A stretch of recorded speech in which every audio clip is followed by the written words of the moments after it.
মাকে হারানোর পর বোঝা যায় মায়ের কথা।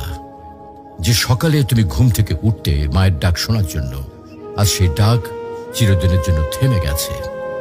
যে হাতে তোমার জন্য খাবার বানাতেন, ভালোবাসা দিয়ে মাথায় হাত বুলিয়ে দিতেন, আজ সেই হাত মাটির নিচে। যখন মা বেঁচে ছিলেন তুমি হয়তো বলেছ, মা আমি ব্যস্ত আছি, মা পরে কথা বলবো। কিন্তু আজ তুমি সময় পেলেও আর সেই কথা শোনানোর মানুষটি নেই। আজ তুমি চাইলে আর মাকে ফোন করে বলতে পারবে না, মা আমি পৌঁছে গেছি।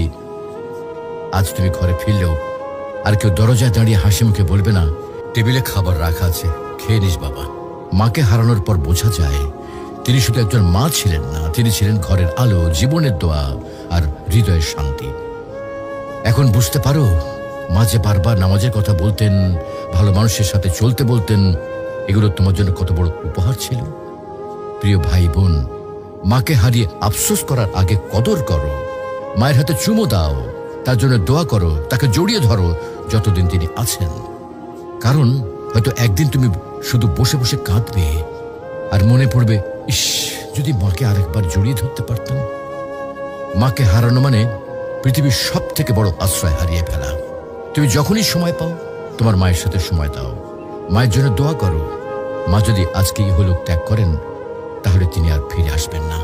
মাকে ভালোবাসো, তার মনে কখনো কষ্ট দিও না।